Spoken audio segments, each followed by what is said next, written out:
안녕하세요. 이 교시에는 오늘 다 퇴근을 해서 제자리로 돌아와 봤습니다.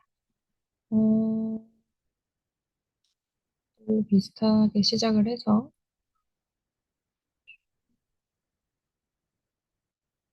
한번 또 이어서 시작을 해보도록 하겠습니다. 아까 했던 거부터 공유를 다시 하고요.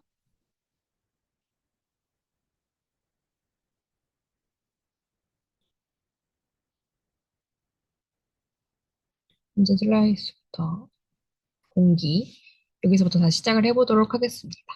우리 공기의 조성. 공기의 성분에는 산소나 질소와 같이 자연적인 상태로 함유되어 있는 공기의 정상 성분과 일산화탄소나 질소 화합물과 같이 생활에서 생성되는 이상 성분이 있다. 대기는 지구상에 존재하는 가스의 형태로 지구 주위의 얇은 층을 형성하고 있다. 대기는 지상에서 5kg의 50%, 20kg 이하의 95% 존재하며 99%의 공기가 40km 이내에 존재한다. 공기의 조성을 보면 질소가 78%, 산소가 21%, 이산화탄소가 0.3%, 그 밖에 네온, 헬륨, 수소, 오존 등의 미량이 함유되어 있다.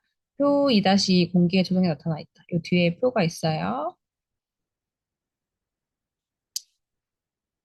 성인은 물 없이도 5에서 8일, 음식이 없이도 30에서 40일 존재할 수 있지만 공기 없이는 5분 정도밖에 생존할 수 없을 만큼 공기는 생명 유지에 중요한 역할을 한다. 대기 중의 산소 변동 범위는 5에서 27%이나 일반적으로 21% 정도이다. 산소가 결핍되면 저산소증이 올 수 있고 고농도의 산소에서는 산소 중독을 일으킨다. 인간은 산소 농도가 10에서 50% 범위이면 특별한 이상이 없는 생존이 가능하지만 12% 이하가 되면 현기증, 구토, 근력 저하 증상이 발생하며 7% 이하에서는 산소 결핍 증상이 나타난다. 질소는 공기의 3분의 1을 차지하는 성분으로 생리적으로 불활성 가스이나 고압에서는 마취 현상을 나타낸다. 3기압에서 자극작용이 나타나고 4기압 이상이 되면 중추신경계에 마취작용이 나타나고 10기압 이상에서는 의식상실이 발생할 수 있다. 고압에서 급격하게 압력이 저하되면 모세혈관의 혈전 현상이 발생하는데 이를 감압병 또는 잠한병이라고 합니다. 이산화탄소. 성인은 호흡에 의하여 4%의 이산화탄소가 함유된 공기를 배출하는데 밀폐된 상태에서 이산화탄소가 증가되면 신체 장애를 일으킵니다. 3% 이상이 되면 불쾌감을 느끼며 5% 이상이 되면 호흡 중추의 자극으로 호흡이 증가되고 10% 정도가 되면 호흡 곤란으로 사망한다. 이산화탄소는 실내 공기 오염의 기준이 되기도 하는데 일반적으로 0.1%를 상한량으로 하고 있다. 공기의 자정작용. 첫 번째, 공기 자체 희석작용. 두 번째, 강우, 강설 등에 의한 용해성 가스와 부유성 먼지의 세정작용. 세 번째, 산소, 오존 및 과산화수소 등에 의한 산화작용. 네 번째, 일광, 특히 자외선에 의한 살균작용 효과가 있대요. 다섯 번째, 식물의 광합성에 의한 산소와 이산화탄소의 교환작용이 있다고 합니다. 세 번째, 호흡. 호흡은 폐에서 공기를 구성하고 있는 화학 성분의 분압 현상에 의해 이루어진다. 흡기 중의 산소는 헤모글로빈과 결합하여 HbO2의 형태로 각 조직에 운반되며 체내에서 형성된 이산화탄소와 수증기의 호기 중으로 배출이 된다. 표 2-3은 호흡기와 호기의 공기 조성을 나타낸 표입니다. 네 번째, 대기 오염의 개념. 환경 오염이란 인위적인 원인으로 인하여 공기, 물, 토양 등이 오염되어 일반 공중 또는 지역 사회의 전 주민의 건강, 재산, 경제적 피해와 자연환경 약화를 초래하는 생활 방해를 의미한다.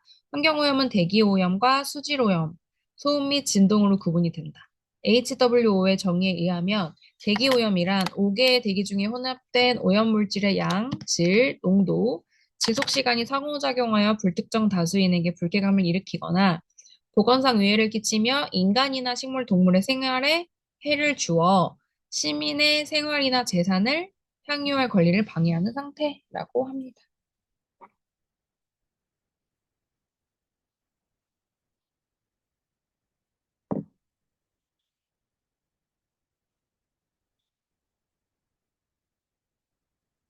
대기오염 물질. 대기오염 물질은 황사나 꽃가루와 같은 자연오염 물질과 인공오염 물질로 구분이 된다. 인공오염 물질은 크게 1차 오염 물질과 2차 오염 물질로 분류되는데 1차 오염 물질은 직접 대기 중으로 배출되는 CO, SOX, NOx, 분진 등과 같은 오염 물질을 말한다. 2차 오염 물질은 1차 오염 물질과 대기 중의 정상 성분이 태양 에너지에 의한 광합성 반응에 의해 생성된 물질을 말하며 2차 오염 물질에는 오존 등의 산화물, 알데하이드, PAN과 아크롤레인 등이 있다. 대기오염 물질은 형태에 따라 입자성 물질과 가스 형태의 물질로 분류되는데 입자성 물질에는 분진, 매연, 훈연, 연주 등이 있으며 가스 형태의 물질에는 탄화수소, 황산화물, 질소산화물, 오존, 산화제 등이 있다. 대기오염은 물질의 변화 과정, 연소의 연소 과정, 화학 반응 과정에 의해 발생한다. 정도를 파악하는 일반적인 방법으로는 SOX 등의 오염물질 농도를 직접 측정하는 방법과 식물을 지표로 하는 방법, 금속 표면의 부식 정도를 보는 표면 오염 측정 방법 등이 있다. 우리나라에서 8대 대기오염 물질에 대한 환경 기준이 설정되어 있다. 7가지 대기오염 물질은 아래에 보시는 숫자와 표에 보시면 될 것 같습니다.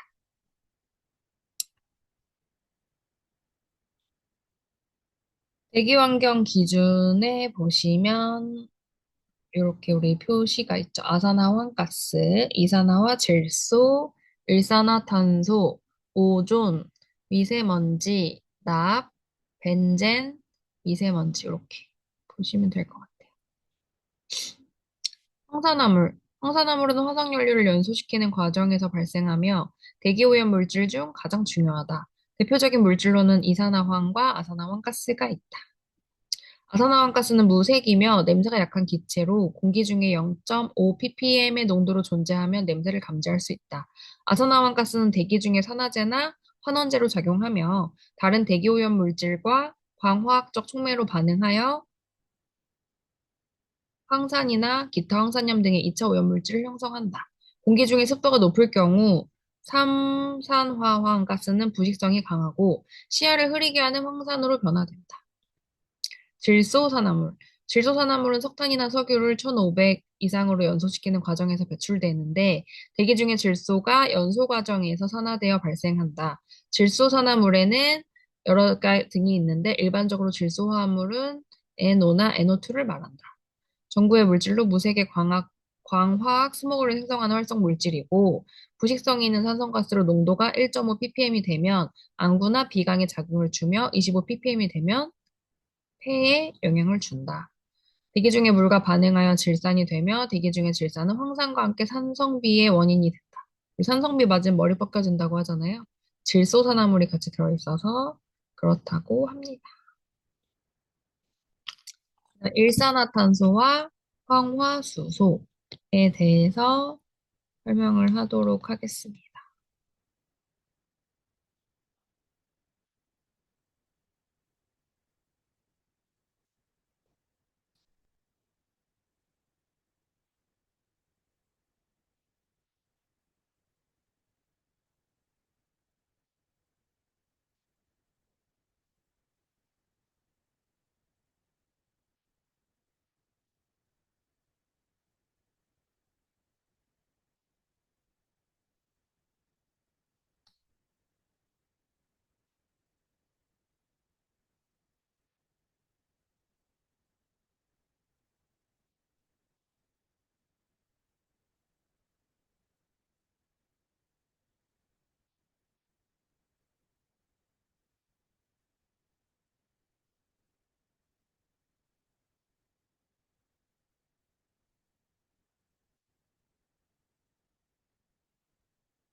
이산화탄소는 불완전 연소에 발생하는 유독가스이다. CO는 공기보다 가볍고 기체 밀도는 1.2 마이크로 세제곱미터이며 CO 발생은 불완전 연소에 의해 산화철을 철로 환원시키는 과정이나 고온에서 H2가 CO와 H2O, CO2가 CO와 H2O로 분해될 때 생성이 된다. 황산화수소.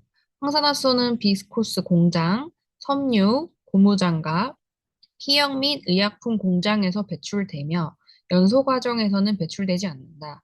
황화수소는 금속 재료의 표면을 부식시킨다. 탄화수소.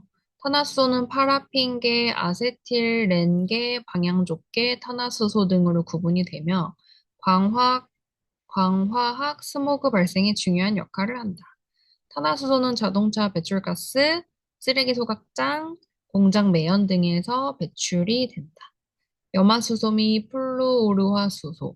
염화수소는 염소나 염산 제조 시, 비료나 포백제 제조 시, 유기합성 및 고무공장 등에서 발생하는 천체품을 부식시킨다. 염화수소나 염소가스는 식물의 잎을 탈색시키며 강한 자극성이 있어서 후두나 흉부 자극, 비염, 호흡곤란 등을 일으킨다. 암모니아.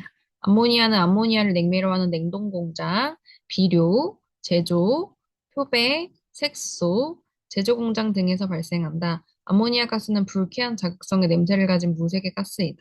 눈과 호흡기에 자극을 주며 농도가 높으면 호흡곤란이나 의식불명으로 사망에 이른다. 대기 오염의 영향. 인체에 주는 영향. 일산화탄소는 혈액 중의 헤모글로빈과 결합하여 세포 조직 내에 무산소증을 발생시킨다. CO 농도가 10ppm 미만일 때는 아무런 증상이 없으나 100ppm에서 몇 시간 노출되었을 경우에는 두통, 현기증, 감각 마비 등이 증상이 나타나며 300에서 400ppm에서는 구토, 복통, 시각 장애, 750ppm 이상이면 사망에 이른다고 합니다. 아산화황가스, 안구나 호흡기 점막, 비염, 인후에 손상을 주며 쉽게 감염되게 한다. 농도 1ppm 이하에서 아산화황가스의 1ppm 이하에서 아무런 증상이 없으나 1에서 15ppm 농도에서 1시간 이상 노출이 되면 폐의 섬유 운동이 감소하고 20ppm에서는 안구 자극, 기침, 불쾌감을 일으키며 400에서 500ppm에서는 호흡이 곤란해지고 치명적인 상태에 달한다. 납. 가솔린에 안티노킹 제로 함유되므로 자동차 배출가스를 통해 대기로 방출된다. 사람에 따라 납 독성의 한계치는 다르지만 납은 조혈기관이나 소화기관의 독성을 나타내며 심한 경우에는 중추신경계, 심장 및 간 기능에도 영향을 준다. 까지 보시면 될 것 같습니다. 동식물에 주는 영향. 동물에 주는 영향은 동물도 인체와 동일한 영향을 받는다. 한 예로 목장에서 플루오르 화합물에 오염된 목초를 먹은 동물에 치아 손상을 주는 플루오린이 발생하였으며 플루오르가 함유된 뽕잎을 먹은 누에가 소화기 장애로 성장 발육이 지연된 것이 보고되었다. 그다음에 식물에 주는 영향은 황산화물, 오존, 플루오르 화합물, 질소산화물, 탄화수소, 황화수소, 염산, 암모니아 등은 식물에 가장 큰 피해를 주는 성분입니다.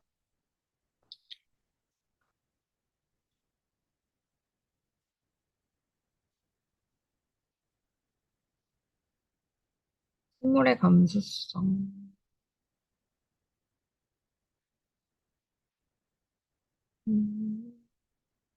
넘어갈게요.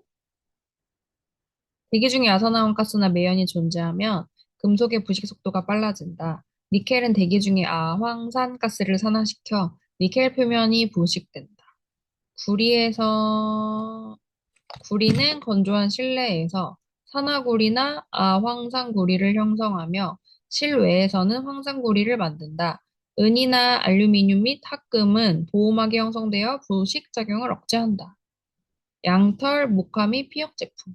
아산화황가스를 흡수하면 재료가 손상되는데 습한 대기 중에서 아황산가스가 10ppm이면 피혁은 주로 6주 후 부식이 된다고 합니다. 공예품이나 고무 제품. 매연은 공예품이나 직물, 그림의 표면에 침착하여 품질을 저하시킨다.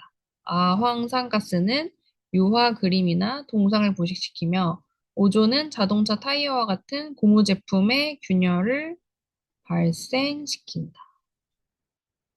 기상에 미치는 영향. 산성비. pH 5.6 미만의 비를 산성비라고 한다.